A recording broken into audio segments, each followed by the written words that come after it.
नमस्कार दोस्तों, मैं निपुण आलम डायलॉग मंच में आप सबका स्वागत करता हूं। और जैसा कि आप जानते हैं, डायलॉग मंच का मोटिव यूथ को सही डायरेक्शन, एक मोटिवेशन और उस तरह की जानकारी जो पुस्तकों में, मैगजीन में, अखबारों में ना मिलती हो, वह देना भी हमारा मोटिव है, उद्देश्य है। उसी श्रृंखला में हमारे साथ जुड़े हैं आदित्य कुमार जी। आदित्य कुमार जी ने अभी जो 65वीं बीपीएससी की परीक्षा का परिणाम आया है, उसमें 8 रैंक लाकर 8वीं स्थान प्राप्त कर अपना स्थान सुरक्षित किया है। तो सर्वप्रथम आदित्य जी, आपको बहुत शुभकामनाएं और आपका स्वागत है डायलॉग मंच के अंदर। Thank you sir. Aditya ji, पहला प्रश्न डायलॉग मंच की ओर से यही रहेगा कि अपना थोड़ा सा जी बैकग्राउंड के बारे में, एजुकेशन बैकग्राउंड के बारे में, आप वर्तमान में क्या कर रहे हैं और ये सिविल सेवा में आपका रुझान कैसे हुआ, थोड़ा सा इस बारे में, बैकग्राउंड के बारे में बताइए।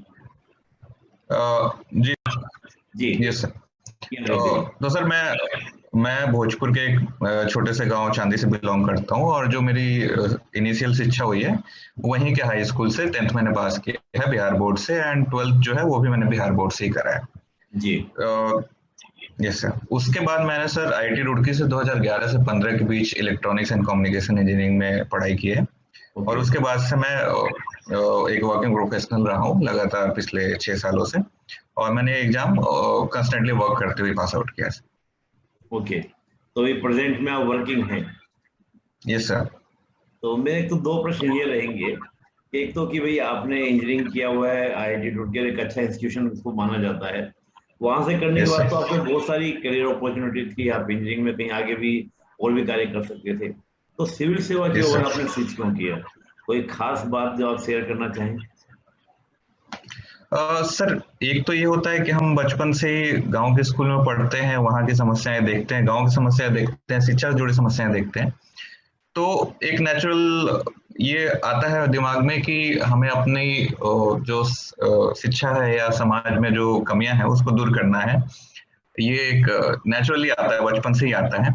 उसके बाद सर मैं जब कॉलेज में था तो मैं एनएसएस नेशनल सर्विस स्कीम जो होती है उसका मैं सेक्रेटरी भी रहा। जी। और उसमें हम जो अंडर प्रिविलेज बच्चे होते हैं उनके लिए शिक्षा के लिए हम रेगुलर कोचिंग्स लगाते थे, हम ब्लड डोनेशन ड्राइव्स कराते थे। तो उससे एक जो झुकाव था वो समाज सेवा की तरफ, और नेचुरली सिविल सर्विस में रह के हम जितनी पावर एंड अथॉरिटी के साथ कर सकते हैं, तो उससे एक इंक्लिनेशन बना हमारा। और और सर बस उसके बाद यूपीएससी भी मैंने अटेम्प्ट करे हैं। ओके। और उसके साथ साथ बीपीएससी में मैंने, मेरा ये पहला अटेम्प्ट था, बट पहले अटेम्प्ट में ही ये निकल गया और यूपीएससी के लिए प्रयास जारी है। बहुत बढ़िया। यानी कि पहले से ही आपका सोशल सर्विस में रुझान था और आपने काफी कुछ करा यस भी, सर। जैसे आपने कहा कि बच्चों को आप एजुकेशन दे रहे थे, ब्लड डोनेशन कैंप वगैरह में आपने योगदान निभाया। तो सिविल सेवा यस वाकई में सर। एक ऐसा प्लेटफॉर्म देता है जहां आप अपनी आजीविका के साथ समाज के लिए, सोसाइटी के लिए काफी कुछ कर सकते हैं। आपके डिसीजन यस सर। सीधे जनता को बड़े मात्रा में प्रभावित करते हैं। बहुत बढ़िया। Yes sir. और एक बड़ी इंटरेस्टिंग बात आपने बोली कि पूरी जॉब के दौरान, आप तैयारी करते दौरान, सिविल सेवा की तरफ आप लोगे, पूरा अपने एकदम रुझान पहले से आपके मन में था। और एक कि मैं यूपीएससी की तैयारी ऑलरेडी कर रहा हूँ और ये पहले अटैम्प्ट में आपने क्या किया, बीपीएससी को क्वालिफाई किया। तो पहले तो हम ये यस सर। कहेंगे, आपको शुभकामनाएं देंगे कि पहले अटैम्प्ट में आपको अच्छी रैंक के साथ आप उत्तीर्ण हुए और आपको पद मिला।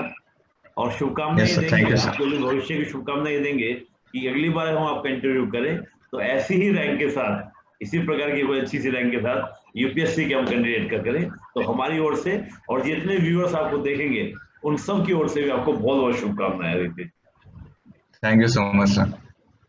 आदित्य जी, प्रश्न मेरे मन में और उठा है आपको देखकर। आपने कहा कि जी 2015 से सर। ही आप लगातार जॉब कर रहे हैं और ये यस पहले टाइम सर। में आपने बीपीएससी में अच्छा रैंक लिया है।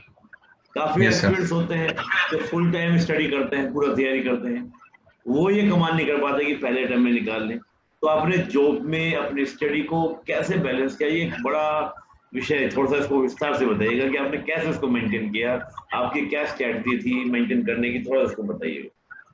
Yes sir. तो सर मेरा जो बिलीव रहता है वो मोस्टली स्मार्ट वर्क पे ज्यादा होता है, हार्ड वर्क पे थोड़ा कम होता है, क्योंकि हार्ड वर्क हम ज्यादा से ज्यादा 2 से 3 घंटे दे सकते हैं दिन में, उससे ज्यादा हम दे भी नहीं सकते, बहुत क्योंकि बढ़िया। हमारा पूरा दिन तो वर्क में निकल जाता था या अभी भी।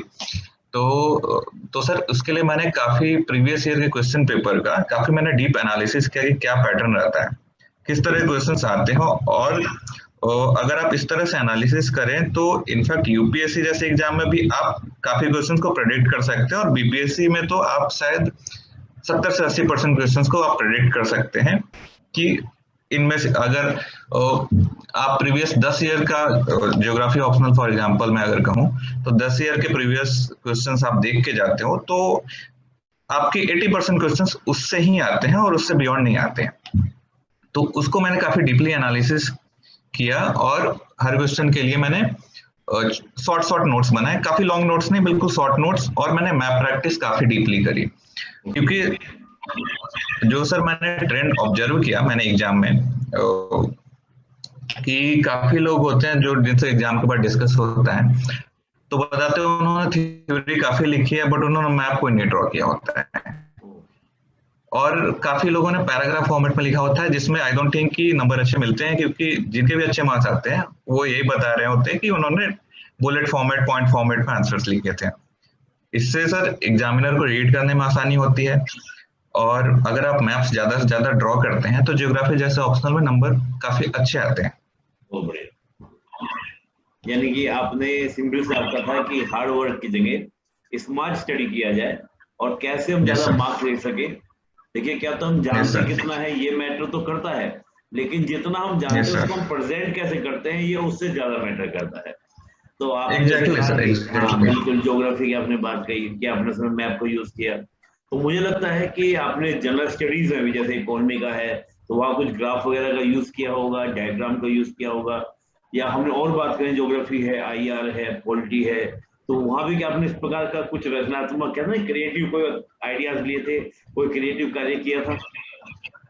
यस सर, तो सर मैं काफी नेचुरली ही मतलब मैं अपनी स्ट्रेटेजी इंप्लीमेंट करता हूँ, क्योंकि मैंने कोई मॉक्स नहीं लिखे थे इस एग्जाम के लिए। और यस सर, तो मेरी जो नेचुरल स्ट्रेटेजी क्या होती है कि मैं बुलेट वाइज लिखता हूँ और डायग्राम्स हर जगह ड्रॉ करता हूँ। फॉर एग्जांपल सर हिस्ट्री में भी मैंने डायग्राम्स ड्रॉ किए थे। फॉर एग्जांपल 1857 रिवॉल्यूशन से रिलेटेड एक क्वेश्चन आया था, उसके रीजन्स से रिगार्डिंग, तो सर उसमें मैंने जो सब लिखते हैं वो तो मैंने कंटेंट लिखा ही, उसके साथ साथ मैंने इंडिया का एक छोटा सा मैप ड्रॉ करके उसमें मेरठ, झांसी, लखनऊ इन जैसी प्लेसेस या जगदीशपुर इन जैसी जगहों को मैंने मैप में पॉइंट कर दिया कि यहाँ कौन लीडर्स थे और ये लोकेशन कौन सी है। तो सर नेचुरली ये आंसर को ज्यादा अट्रैक्टिव बनाता है। उसी तरह सर एक मिशन शक्ति पे एक प्रश्न था जनरल स्टडी 1 में, उसमें सर मैंने जो कंटेंट है वो तो लिखा ही, उसके साथ साथ मैंने अर्थ का एक छोटा सा जो स्फीयर होता है वो अर्थ का ड्रॉ कर दिया, उसके अलावा सैटेलाइट की ऑर्बिट दिखा दी, एंड सर उसके साथ साथ मैंने सैटेलाइट जो मिसाइल होती है उसकी ट्रैजेक्टरी शो कर दी। इससे आंसर अपने आप ही वो थोड़ा ज्यादा अट्रैक्टिव हो गया, 10% ज्यादा अट्रैक्टिव हो गया। बिल्कुल, यानी कि आपने जैसे हम लोग बात करें हिस्ट्री के अंदर भी आपने मैप बनाकर आपने ड्रॉ कर दिया कौन कौन से स्टेशन थे जहाँ पर कौन कौन से स्थान थे जहाँ से क्या हुआ था, रिवोल्ट हुआ था, जैसे मेरठ का बताया। तो वो वाकई में बड़ा अच्छा होता है कि एग्जामिनर सोचता है कि उसको ये भी पता है कि उत्तर प्रदेश कहाँ पर है, बिहार में कौन सी लोकेशन कहाँ पर है। तो इससे क्या होता है बहुत ही ब्रीफ में आप अपने आप को पहले ही एक नजर में क्या कर देते हैं, एग्जामिनर को अपने आप को शो कर देते हैं कि आई नो वेरी वेल। तो एग्जामिनर कहता है ठीक है बेटा तुमने अच्छे से प्रदर्शित किया तो ले मेरे और से मार्क्स भी अच्छे से ले जाओ। तो ये एक अच्छी बात है। एक बड़े अनुभवी अध्यापक हैं जो कई बार कॉपी भी चेक करते हैं स्टेट सर्विस में, तो बोलते थे कि मैं नंबर तभी देता हूँ जब मेरे से बच्चा नंबर ले लेता है। तो आपकी वही स्ट्रेटजी थी कि भाई मुझे नंबर देने पड़ेंगे आपको, मैं ऐसे इसको ड्रॉ करूंगा, बड़ा अच्छा लगेगा। काफी सिंपल चीजें हैं जी। ये इंडिया का मैप सबको पता होता है सर, झांसी और मेरठ और कानपुर कहाँ है वो भी सबको पता होता है, बस लोग ड्रॉ नहीं करते। बिल्कुल बिल्कुल, हाँ यही बात है कि देखिए एक बात कही जाती है कि सफल व्यक्ति कोई काम दूसरा नहीं करते, करते वही हैं, लेकिन वही काम थोड़ा सा अलग तरीके से कर देते हैं, सफल हो जाते हैं। और हमें बड़ी अच्छी बात पता सबको है, बस जो पता है उसको अच्छे से प्रेजेंट कर देना कि हाँ भाई आई नो वेरी वेल। बहुत बढ़िया। इसी को बोलते हैं स्ट्रेटजी, इसी को स्ट्रेटजी कहा जाता है, बाकी तो लिख सब रहे हैं। आदि की बात और हम लोग बात करते हैं, थोड़ा सा हम लोग प्री मेंस इंटरव्यू तीनों स्टेज में हम देखें। आपके लिए इस एग्जाम के दौरान आपके लिए सबसे बड़ा हर्डल क्या रहा या नहीं रहा? थोड़ा सा ये बताइएगा कि मेरे लिए सबसे बड़ी चुनौती ये थी और मेरी वीकनेस ये थी, मेरी स्ट्रेंथ ये थी, थोड़ा सा इस बारे में, इस एग्जाम के बारे में, कोई Yes, सब्जेक्ट, sir. कोई टॉपिक, कोई स्टेज, कुछ भी आप कहना चाहें। Yes sir. तो सर सबसे बड़ा चैलेंज तो हम लोगों के लिए ये होता है कि समय की कमी होती है, तो जिसको कि मैंने स्मार्ट वर्क और स्ट्रेटेजिकली टारगेट किया, वो तो मैंने आपको बताया। दूसरा सर चैलेंज था कि मैं मेनली यूपीएससी फोकस था। इनफैक्ट जो प्री हुआ था 2019 में, उससे 15 डेज पहले मेरा यूपीएससी का मेंस भी था सर। तो on the Bihar question side मैं इंटायरली अनप्रिपेयर्ड था, क्योंकि यूपीएससी में तो स्टेट स्पेसिफिक नहीं करना होता।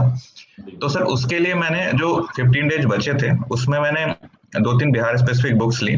जैसे एक नो योर बिहार करके एक बुक आती है अरिहंत पब्लिकेशन, एंड और एक सर केबीसी नैनो के करंट अफेयर्स की बुक थी, वो मैंने लिया। वो सर मैं कोई स्पेसिफाई नहीं कर रहा, आप कहीं से भी ये कर सकते हो। करंट अफेयर्स और स्टैटिक जो चीजें होती हैं वो आप कहीं से भी कर सकते हो, बट आपको कंप्लीट करनी है वो चीजें, आपको बिहार के बारे में भी जानना पड़ेगा।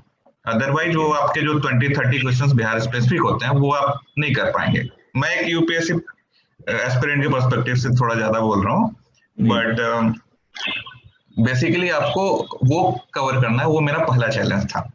तो सर वो मैंने काफी कम समय में उसको मतलब विद इन 1 वीक उसको कवर किया, उन सारी बुक्स को। और इनफैक्ट मैं एग्जाम हॉल में एंटर करने के लास्ट मोमेंट तक मैं वो बुक्स कर रहा था, और मतलब जो चीजें मैंने एग्जाम हॉल में एंटर करने से 1 घंटे पहले करी थी, उसमें से भी क्वेश्चंस आए हैं और उन्होंने मुझे कट ऑफ क्रॉस करने में बड़ी हेल्प करी। बहुत बढ़िया। ये तो कहते हैं ना कि एकदम से आपके लिए, कहते हैं ना जब कोई चीज को मिलना होता है तो पूरी कायनात आपके साथ देती है, वो कहा जाता है, तो वो आपके साथ हुआ। और ये बहुत अच्छी बात है कि जो आप यानी कि एग्जाम हॉल में एंट्री करने से पहले जो चीज को देख रहे थे, रिवाइज कर रहे थे, वो भी आपको क्या पेपर में मिल गई। बहुत बढ़िया। Yes sir. तो आपके यानी कि ये चीज थोड़ा चैलेंज रहा। अगर हम थोड़ा सा प्री मेंस इंटरव्यू की बात करें, तीनों स्टेजेस की बात करें, तो प्री के लिए आपकी स्ट्रेटजी क्या रही, मेंस के लिए आपकी स्ट्रेटजी और सोर्स क्या रहे, और फिर इंटरव्यू की बात करें। पहले प्री और मेंस के बारे में बात करें। Yes sir. तो सर प्री का जो पेपर होता है उसमें 150 क्वेश्चंस होते हैं, जिसमें कि कोई भी क्वेश्चन स्किप नहीं करना होता, क्योंकि नेगेटिव मार्किंग नहीं होती है।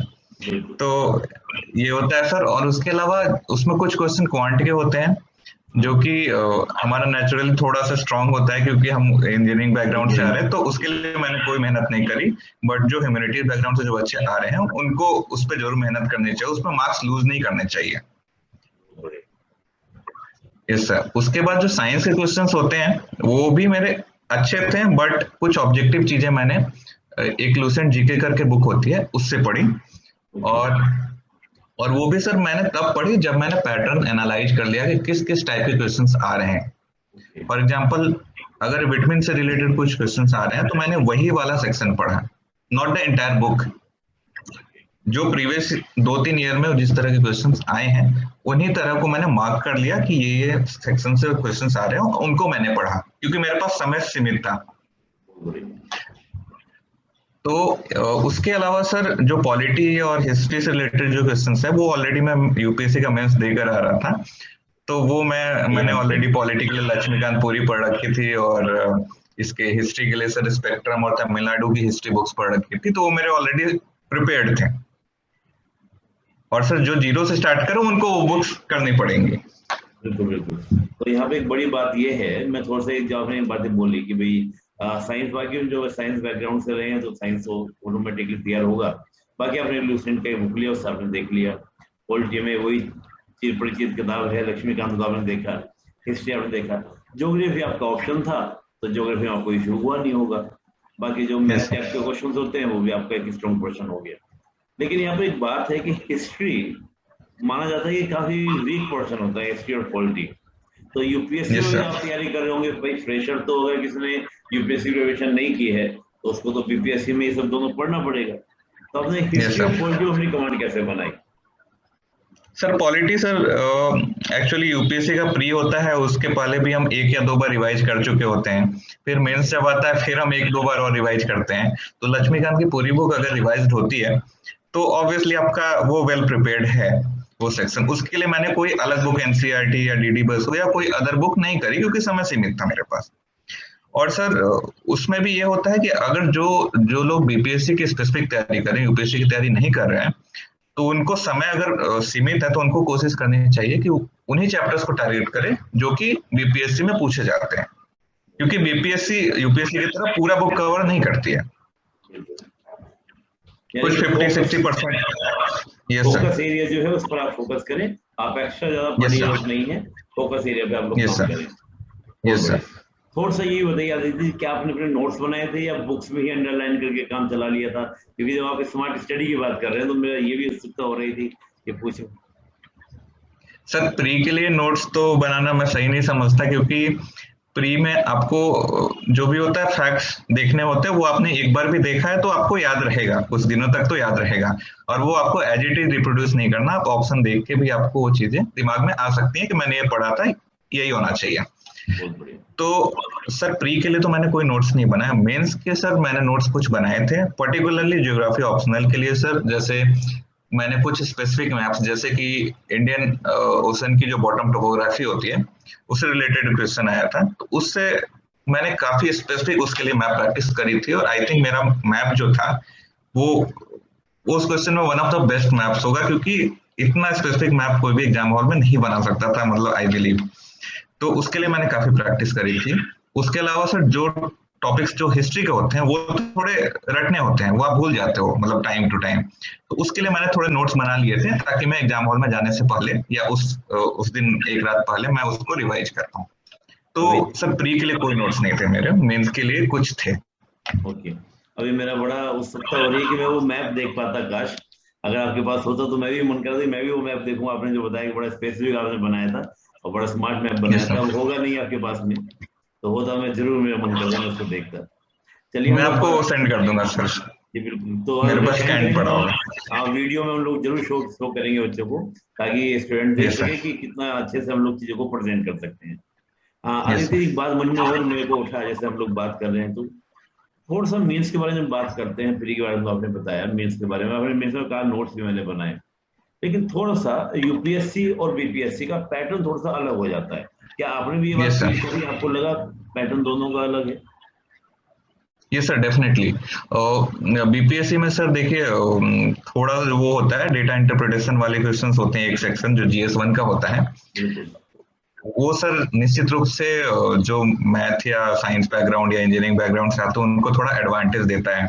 बिल्कुल बट बिल्कुल।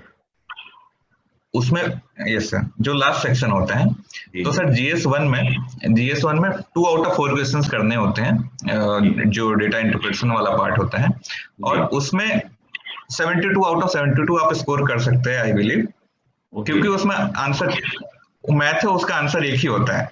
बिल्कुल बिल्कुल बिल्कुल। तो सर उसमें मैंने सबसे पहले क्या किया कि सबसे पहले मैंने डीआई पार्ट सॉल्व किया, क्योंकि अगर मैं उसको लास्ट में सॉल्व करता तो गलती होने के चांसेस काफी बढ़ जाते हैं, या फिर मैं सही से सॉल्व नहीं कर पाता। मैं कंटेंट जो थ्योरी होती है, जो जी हिस्ट्री की होती है थ्योरी, या सेक्शन 2 में जो करंट अफेयर्स की थ्योरी होती है, वो तो मैं जी फास्ट लिख सकता हूँ, लास्ट में जल्दी जल्दी में उसको कंप्लीट कर सकता हूँ, बट मैं जी। डीआई के क्वेश्चंस मैं लास्ट में नहीं कर सकता। तो बहुत बढ़िया। उसको सर मैंने काफी काफी आराम आराम से धीरे धीरे मतलब सॉल्व किया, ताकि उसमें कोई गलती ना हो। ओके। उसमें भी सर क्वेश्चन का सिलेक्शन जो था वो जी काफी ट्रिकी था, क्योंकि जी। सर उन 4 क्वेश्चंस में पहला क्वेश्चन काफी लेंदी था, दूसरा क्वेश्चन ऐसा था जिसमें वैल्यूज क्लियर नहीं थी, जो ओके बार चार्ट था उसमें आप 17 है या 18 you can not be sure. Okay. तो मैंने लेंदी वाले को चूज किया रादर देन कि जिसमें मेरे गलती होने के चांसेस है रीड करने में। ओके।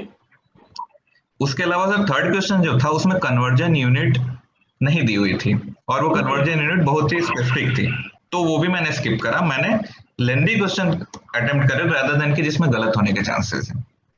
बहुत बढ़िया बहुत बढ़िया, बहुत अच्छे से। और उसके बाद हम लोग बात करें जो अदर क्वेश्चन थे, उनके लिए आपने कैसे स्ट्रेटजी अपनाई? ये तो आपने डीआई के बारे में कहा, और डीआई में वाकई में कि बटे कहते हैं ना कि बिल्कुल पूरे पूरे मार्क्स मिल जाते हैं, क्योंकि मैथ से आंसर एक ही होगा, उसमें कोई ये नहीं कि यस आपने सर, कुछ भी लिख दिया कुछ भी लिख दिया, कोई इशू नहीं है, सीधी कैलकुलेशन आपने यस सर, बनाई, बात खत्म हो गया। अदर के यस लिए सर, आपकी क्या स्ट्रेटजी थी? वो भी बड़ा लेंथी हो जाता है, यूपीएससी में तो थोड़ा शॉर्ट क्वेश्चन हो जाते हैं, यहाँ तो काफी यस बड़ा सर, स्पेस होता है, तो उसको आपने कैसे मैनेज किया? Yes sir. तो सर जो बाकी डीआई का जैसे मैंने बताया कि थोड़ा लेंदी था, एक क्वेश्चन काफी लेंदी था, और वो मैंने काफी आराम से बनाया ताकि वो गलत ना हो, तो ऐसे करके मेरे 1 घंटे निकल गए थे डीआई में। आइडियली वो 40 to 45 मिनट्स में हो जाने चाहिए। बिल्कुल बट मैंने चॉइस ली थी कि मैं सही अटेम्प्ट करूंगा चाहे मुझे 10-15 मिनट ज्यादा लग जाए। बहुत बढ़िया। तो उसके बाद सर मैंने हिस्ट्री अटेम्प्ट किया सेकंड नंबर पे, क्योंकि हिस्ट्री के नोट्स प्रिपेयर्ड थे और हिस्ट्री के क्वेश्चंस कई रिपीट होते हैं। फॉर एग्जांपल 1857 क्रांति से रिलेटेड जो क्वेश्चंस होते हैं, या चंपारण सत्याग्रह से रिलेटेड, या पाल आर्ट से रिलेटेड, वो क्वेश्चन रिपीट होते हैं थोड़े। तो सर मैंने सेकंड नंबर पे हिस्ट्री अटेम्प्ट करा था। जी और जी उसमें जैसा मैंने बताया कि उसमें मैंने मैप्स का प्रॉपर यूटिलाइजेशन किया। बिल्कुल और जो सर हिस्ट्री में कुछ ईयर्स होते हैं, स्पेसिफिक ईयर्स होते हैं, जी, उनको मैंने जगह जगह ब्रैकेट में मेंशन किया। बहुत बढ़िया। उसके बाद सर इसमें हिस्ट्री में तो सर मतलब जो है कंटेंट वही होता है, बस मैंने बुलेट वाइज डिवाइड करके और जहां भी मैप का यूज हो सकता है वहां पे मैंने वैसे लिखा। इसके लिए हिस्ट्री के लिए मैंने स्पेक्ट्रम की बुक यूज करी थी। स्पेक्ट्रम ओके हिस्ट्री की एक बुक आती है जी। ओके। और सर गांधी, नेहरू और टैगोर के लिए काफी क्वेश्चंस आते हैं, तो उसके बिल्कुल लिए एक वो भी स्पेक्ट्रम की एक बुक आती है, उसको मैंने ज्यादा नहीं यूटिलाइज किया, जस्ट कुछ पॉइंट्स उससे देखे थे। जी जी यस सर। जी। चलिए, बड़ा अच्छा आपने किया। और यही पूरा लगता है, पूरा जीएस में यही आपकी एक स्ट्रेटजी रही होगी कि जहाँ पे डायग्राम हो सकता है, ग्राफ हो सकता है, उसको इस्तेमाल करें। चलिए, हमने ये यस सर। बात यस करी। सर। हम थोड़ा सा आगे चलते हैं इंटरव्यू के ऊपर, क्योंकि आपने मेंस का नाम बताया। साक्षात्कार यस कैसा सर। रहा आपका? इंटरव्यू कैसा रहा आपका? सर साक्षात्कार अच्छा था मेरा। जैसे सबसे पहले तो सर जो डॉक्यूमेंट वेरिफिकेशन होता है और मेडिकल फॉर्मेलिटीज होती हैं, और उसके बाद हमें कोड असाइन कर दिया जाता है ताकि किसी के साथ बायस ना हो किसी भी तरह का। जी हमें अपना नाम नहीं डिस्क्लोज करना होता है किसी के सामने, ताकि किसी भी तरह का बायस ना रहे, हम कहाँ से बिलोंग करते हैं, हम किस बिल्कुल बिल्कुल। समाज या किस डिस्ट्रिक्ट। नाम से बिलोंग करते हैं। हमें जी एक कोड असाइन किया जाता है, फिर हम जाते हैं वहाँ 4 लोगों का पैनल होता है। बिल्कुल। तो सर उसमें जो हमारे चेयरमैन सर थे, उन्होंने सबसे पहले यही क्वेश्चन पूछा कि मतलब आप वर्किंग ऑलरेडी तो क्यों आना चाहते हैं? तो मैंने वही आंसर दिया कि जो सेवा की भावना है मेरे अंदर, वो यहाँ पे काफी इम्प्लीमेंट कर सकते हैं। और आजकल का एडमिनिस्ट्रेशन भी काफी टेक्निकल हो गया है और फ्यूचर में और भी ज्यादा टेक्निकल होता चला जाएगा। तो हमारे जैसे अगर कैंडिडेट्स आते हैं तो उस चीज को काफी अच्छे से टैकल कर पाएंगे। बहुत बढ़िया। उसके बाद सर उन्होंने कुछ ज्योग्राफी से रिलेटेड फैक्चुअल क्वेश्चंस पूछे हैं, जैसे कि उन्होंने पूछा कि 7 largest countries in the world, इनको मतलब डिसेंडिंग ऑर्डर में बताइए। बिल्कुल। फिर उन्होंने ऑस्ट्रेलिया के बारे में काफी स्पेसिफिक क्वेश्चन पूछे, ऑस्ट्रेलिया का पॉपुलेशन पूछी मेरे से। उसके अलावा वहाँ के स्टेट्स के नाम पूछे। उसके अलावा सर उन्होंने बोला कि आप दिल्ली में रहते हो, तो आप दिल्ली का लैटिट्यूड लॉन्गिट्यूड बताइए। ओके तो मैंने एक अपने दिमाग में, मुझे याद नहीं थी ये चीज, बट मैंने दिमाग में अपने ग्रिड क्रिएट करके लैटिट्यूड लॉन्गिट्यूड की मैंने अप्रोक्सीमेट आंसर दिया, जो कि लगभग सही था। वो बिल्कुल थोड़ा सा हट गया था दिल्ली से, बट लगभग सही था। बिल्कुल। उसके अलावा सेकंड जो थे पैनल में मेंबर, उन्होंने मेरे से बजट रिलेटेड कुछ क्वेश्चंस पूछे, budget, money bill, finance bill, इससे रिलेटेड क्वेश्चंस पूछे। और सर जो थर्ड मेंबर थे, उन्होंने मेरे से कुछ इलेक्ट्रॉनिक्स या जैसे जो मेरी फील्ड है उससे रिलेटेड कुछ क्वेश्चन पूछे। और जो फोर्थ मेंबर था, उन्होंने कुछ करंट इश्यूज रिलेटेड क्वेश्चन पूछे, जैसे कि जो ड्रोन अटैक जम्मू में हो रहे थे, या उसको कैसे अवॉइड किया जा सकता है। उन्होंने लास्ट में एक छोटा सा जोक टाइप का क्वेश्चन पूछा कि इमरान खान ने ऐसा बोला है कि इंडिया की पॉपुलेशन 1 बिलियन 400 करोड़ है, तो इसमें गलत क्या है ये बताइए। तो मैंने बोला कि 1 बिलियन 400 करोड़ तो 500 करोड़ हो जाएंगे, तो उनका स्लिप ऑफ टंग है ये। तो थोड़ा लाइट मोड पे मेरा एंड हुआ जो इंटरव्यू था। तो आई वाज सेटिस्फाइड। मुझे लग रहा था कि थोड़ा छोटा इंटरव्यू हुआ है मेरा, क्योंकि मुझे लगता है 15 से 20 मिनट का इंटरव्यू था मेरा। मैं एक्सपेक्ट कर रहा था 20 से 25 मिनट का होगा। और मेरे से कुछ हॉबीज पूछी जाएंगी, मेरे से कुछ केस स्टडीज पूछे जाएंगे, जो कि नहीं पूछे गए। थोड़ा फैक्चुअल साइड रहा मेरा इंटरव्यू, बट अगेन वो इंटरव्यू लेने वाले की चॉइस होती है कि वो फैक्चुअल पूछ रहे हैं या इंटरव्यू किस डायरेक्शन में पता नहीं चल रहा है। आपके कितने मार्क्स रहे थे आदित्य जी इंटरव्यू में? सर इंटरव्यू मेरे 90 आउट ऑफ 120 है। तो 90 तो अच्छे मार्क्स आपको मिले। तो जो आपने Yes, sir, I हल्के think- फुल्के इन्वायरमेंट में जो आपने इंटरव्यू आप करा, उसका आपको एज मिला है। जैसे आपने लास्ट Yes, क्वेश्चन sir. बताया, तो वो अगर Yes, इंटरव्यू sir. बोर्ड में ऐसा क्वेश्चन पूछा जाता है तो उसको अच्छा कहा जाता है। यानी कि इंटरव्यू बोर्ड वाले आपसे प्रसन्नचित्त हैं, तभी ऐसी लाइट क्वेश्चन आपसे कर लिया उन्होंने। Yes sir. और सर एक चीज और इंटरव्यू में मेरे साथ रही, जो कि मेरा कॉन्फिडेंस था which was through out the same, because कई लोग क्या होता है कि क्वेश्चन कुछ नहीं बता पाते तो वो नर्वस हो जाते हैं, बट मेरे इंटरव्यू में भी 20-25% क्वेश्चन ऐसे थे जो कि मैं नहीं बता पाया, जो कि मैंने सर बोला कि सर मुझे नहीं पता है, जैसे कि HCL के चेयरमैन का नाम मुझसे पूछा गया था जो कि मुझे नहीं याद था, तो मैंने बोल दिया sorry sir I can not recall that. तो इस पे भी मैं नर्वस नहीं हुआ कि ये डर नहीं लगा कि मेरे नंबर कट जाएंगे, तो मैंने सोचा कि हर हर क्वेश्चन तो कोई नहीं बता सकता है, तो वो कॉन्फिडेंस शायद मुझे थोड़ा काम आया। बहुत बढ़िया, एक बहुत अच्छी बात है। ये तो अक्सर कहा भी जाता है कि भाई आपका जो कॉन्फिडेंस है वो स्टार्टिंग से लेके एंड तक एक जैसा रहे, उसमें फ्लक्चुएशन होगा तो गड़बड़ होगा। एक जैसा मेंटेन Yes, रहे, sir. नहीं बता पा रहे हैं कोई बात नहीं, हम सर्वज्ञ नहीं होते, सर्वज्ञ केवल परमात्मा होता है। हम तुम्हें एक Yes, sir. इंटरेस्टिंग जाएगा इन बातों को रखने, सहज रहिए, सरल रहिए, तो आपको उनका आपका व्यक्तित्व उनको पसंद आएगा। बहुत बढ़िया। मैं लास्ट Yes, sir. प्रश्न आदित्य जी आपसे करूंगा, सभी जो एस्पिरेंट्स हैं उनके लिए आपका कोई खास मैसेज, कोई सुझाव, क्योंकि हमने तीनों स्टेज की बात की, तो आपका कोई मैसेज देना चाहे सभी एस्पिरेंट्स के लिए?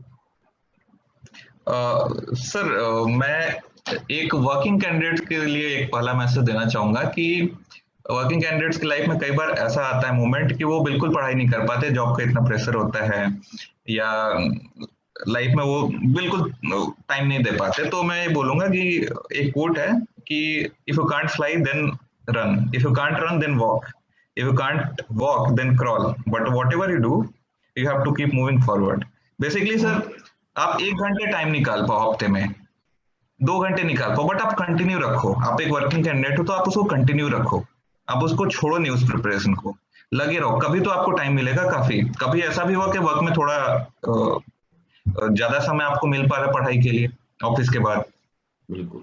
तो आप उस समय का अच्छे से यूटिलाइज करो, अपनी छुट्टियों का अच्छे से प्लान करो। छुट्टियों में जैसे वर्किंग कैंडिडेट्स को पर्टिकुलरली छुट्टियों का सही से यूटिलाइजेशन करना चाहिए, जब वो घर जाते हैं छुट्टियों में या ऐसे, उस समय को अच्छे से वो यूटिलाइज करें और स्ट्रेटेजिकली प्लान करें कि हमें कब छुट्टियां लेनी है और कैसे तैयारी करनी है सिलेबस के अकॉर्डिंग, तो बिल्कुल सफल हो सकते हैं। दूसरा मैसेज सर मैं ह्यूमैनिटीज के स्टूडेंट्स को थोड़ा देना चाहूंगा कि कई बार उनमें मैंने ये नोटिस किया है कि थोड़ी सी हीन भावना होती है कि ज्यादातर सीट इंजीनियरिंग के लोग ले जा रहे हैं या ऐसा है, तो सर मैं ये कहूंगा कि ज्यादातर सब्जेक्ट्स ह्यूमैनिटीज के ही होते हैं, और दूसरों से हीन भावना खुद में लेने के बजाय मैं ये कहूंगा कि ह्यूमैनिटीज के स्टूडेंट्स ज्यादातर थ्योरेटिकल आंसर की तरफ ध्यान रहता है। अगर वो इस चीज को स्मार्ट प्लानिंग करें, जैसे वो बुलेट वाइज लिखना स्टार्ट कर दे, मैप ड्रॉ करना स्टार्ट कर दे, तो सर सारे सब्जेक्ट्स तो ह्यूमैनिटीज के ही हैं। एज ह्यूमैनिटीज के स्टूडेंट्स को है, एडवांटेज उनको है, वो भी अच्छा कर सकते हैं, बस थोड़ी सी वो स्ट्रेटेजिक प्लानिंग उनको भी इम्प्लीमेंट करनी होगी। बहुत बढ़िया, बहुत बढ़िया। देखिए बड़ा सुंदर सुझाव, और सभी के लिए, जॉब वालों के लिए भी दिया, और सभी जो एक्सपीरियंस है उनके लिए लाभकारी रहेगा कि आप बुलेट पॉइंट्स सही से प्रेजेंटेशन करें उसको है। लास्ट आदित्य जी आपसे प्रश्न क्या आपकी एक बात रखना चाहेंगे कि जैसे मूवी पर एक एक्टर होता है, पर्दे के पीछे बहुत से लोग होते हैं, तो अगर हम आदित्य जी को मूवी के एक्टर मान लें, तो आदित्य जी की बैकग्राउंड में कौन होंगे जिनको आप श्रेय देना चाहें सफलता का? आपका परिश्रम तो है ही, आपकी स्ट्रेटेजी तो है ही, कोई और आप जिसके लिए बोलना चाहें डायलॉग मंच के मंच पर? सर सबसे पहला रोल तो पेरेंट्स एंड फैमिली का होता है। इनफैक्ट मतलब जब भी मैं एग्जाम देने जाता हूँ, और ये एग्जाम कई दिनों के एग्जाम्स होते हैं, मतलब 3 दिन तक चलते हैं, या यूपीएससी में भी मतलब 5-6 दिनों का पेपर होता है मेंस, तो हमारे पेरेंट्स जाते हैं, कई घंटों तक बाहर वेट करते हैं, सुबह शाम तक बाहर वेट करते हैं, और उनको बहुत बड़ा क्रेडिट जाता है इस चीज का। इनफैक्ट मेरा भाई भी जो था वो भी मेंस में मेरे साथ गया था, तो एक जो फैमिली का सपोर्ट सिस्टम होता है ना, वो बहुत नेसेसरी होता है। कई कैंडिडेट्स को मैं देखता हूँ कि वो अकेले जाते हैं, लेकिन मैं मानता हूँ कि ऐसे एग्जाम में, इतने सीरियस एग्जाम में जरूर किसी फैमिली मेंबर या किसी फ्रेंड को साथ लेके जाना चाहिए। उसके अलावा सर मैं अपने फ्रेंड्स का भी बहुत क्रेडिट देता हूँ, क्योंकि उन्होंने, जब मुझे खुद में भी उतना ट्रस्ट नहीं था, उनको बिल्कुल ट्रस्ट था कि मेरी रैंक अच्छी आ जाएगी, तो उन्होंने लगातार मोटिवेशन बिल्कुल बनाए रखा। मेरे फ्रेंड्स, कलीग्स, सीनियर्स, सबको क्रेडिट जाता है कि उन्होंने सही समय पर मुझे छुट्टियां दी या सही समय मुझे मोटिवेशन दिया। तो जो भी मेरे अराउंड सपोर्ट सिस्टम है वो काफी पॉजिटिव एटमॉस्फेयर का रहा है, और नेगेटिव लोगों से मैं काफी दूर रहा हूँ, तो इस चीज का मुझे हमेशा एडवांटेज रहा है सर। तो उन सबको क्रेडिट जाता है। आदित्य, आपको परिवार का, मित्रों का, सबका सहयोग ऐसे मिलता रहे, और अगली बार हम एक यूपीएससी के टॉपर से हम लोग बात करें। तो डायलॉग मंच की ओर Yes, से sir. आपको यही शुभकामनाएं, और सभी व्यूअर्स की ओर से जिनको आपसे बहुत कुछ सीखने को मिला, तो यही विशेष उनकी ओर से मैं आपको दे रहा हूँ कि आपको आपके उज्जवल भविष्य की हार्दिक शुभकामनाएं। बहुत बहुत धन्यवाद आदित्य, थैंक यू सर। बहुत बहुत धन्यवाद। Thank you sir. जय हिंद।